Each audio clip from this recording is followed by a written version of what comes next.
دیکھیں نا نبی کا جملہ تو سنیں، اگر تو خدا کو مانتا میں خدا ہوں تو یہ جو سورج مشرق سے نکلتا تو مغرب سے نکال کے دکھا. کسی نے حکم دیا آگ جلا، سارے بابل کو اکٹھا کر، حضرت ابراہیم اس آگ میں ڈالا، اس آگ میں ڈالا. اب سنیے حضرت ابراہیم کا ایمان، سنیے خدا پر ایمان. جب آگ میں ڈالا پانی کا فرشتہ ہے، کئی فرشتے آئے، کہا ابراہیم تیری کوئی حاجت ہے اس مشکل وقت میں؟ حضرت ابراہیم نے کہا میری حاجت ہے لیکن تم لوگوں سے نہیں، اپنے خالق سے.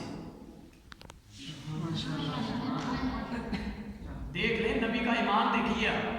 کہا آپ لوگوں سے نہیں. وہ فرشتے کہہ رہے تھے کہ اگر آپ چاہتے تو مدد کر دیتے. کہا نہیں، مدد کی آپ کی ضرورت نہیں ہے، صرف اس خالق کی ضرورت ہے، میرے لیے خدا کافی ہے. یہ جملہ کہنا تھا تو اللہ نے اس آگ کو گلزار کر دیا اور اس نمرود سمیت سارے بابل نے دیکھا اور معلوم ہو گیا کہ ابراہیم کا خدا سچا، ابراہیم کا خدا سچا. کیا تھا وہ فرعون جو اپنے آپ کو خدا کہہ رہا تھا؟ خدا وہی جب دریائے نیل کے اندر آیا، حضرت موسیٰ کی ساری قوم گزر گئی، وہ اس میں غرق ہو گئی. اگر خدا ہوتا اس دریا سے بچ جاتا. اور اللہ نے آج تک نمرود کی، اللہ نے آج تک فرعون کی لاش کو باقی رکھا ہوا تاکہ قیامت تک کے لوگ اسے عزت حاصل کرتے ہیں. اور یہ سلسلہ چلتا رہا. اور یاد رکھیے ہر کسی نے تبلیغ کی، ہر کسی نے ہدایت دی.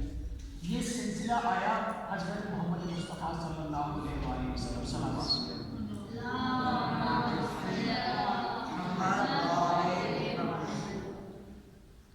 نبیوں کے سردار جب اس کائنات میں تشریف لائے تو حضرت محمد مصطفیٰ صلی اللہ علیہ وسلم نے آپ کو بتایا کہ وہ خدا ایک ہے، وہ خدا واحد ہے، وہ خدا لا شریک ہے.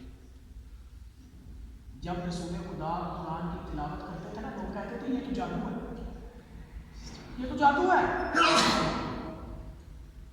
نبی پاک پر، نبیوں کے سردار پر اتنے ظلم کیے لوگوں نے، طائف والوں نے، کہ نبی تبلیغ کرتے تھے وہ پتھر مارتے تھے. پتھر جانتے ہیں ایسے ماحول میں تبلیغ کرنا کتنا مشکل ہوتا ہے.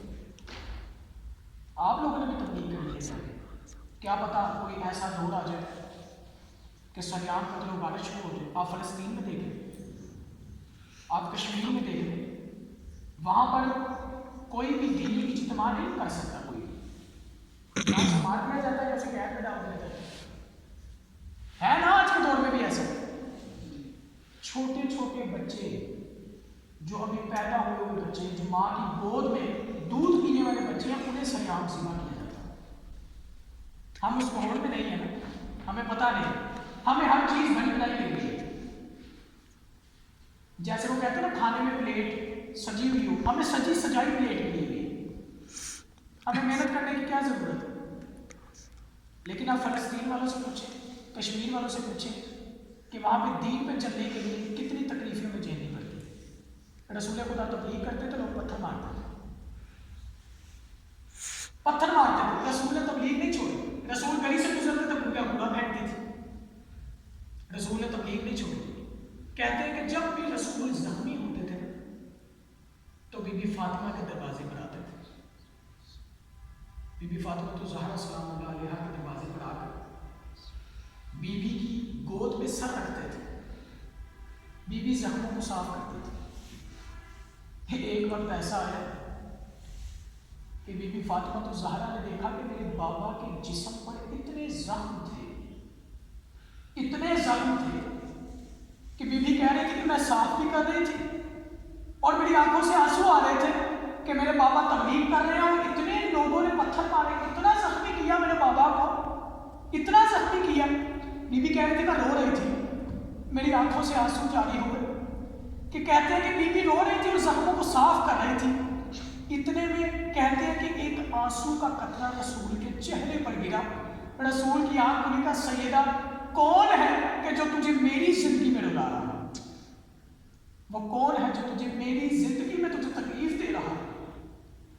میں کہتا ہوں یا رسول اللہ یہ وہی بیٹی ہے، یہ وہی سیدہ ہے کہ جب آپ کے بعد مسلمانوں نے جلتا ہوا دروازہ بی بی سیدہ پہ گرایا اور مورچے شہید ہوا اور انہوں نے بنیاد رکھی کہ کربلا میں جس طرح رسول کی بیٹی کا دروازہ جلایا، اسی طرح کربلا میں حسین کے خیموں کو آگ لگائی جائے گی۔ عزیزان محترم، ہمیں تو شکر کرنا چاہیے کہ یہ دین بڑی مشکل سے اہل بیت بچایا، بڑی قربانیاں دے کر بچایا،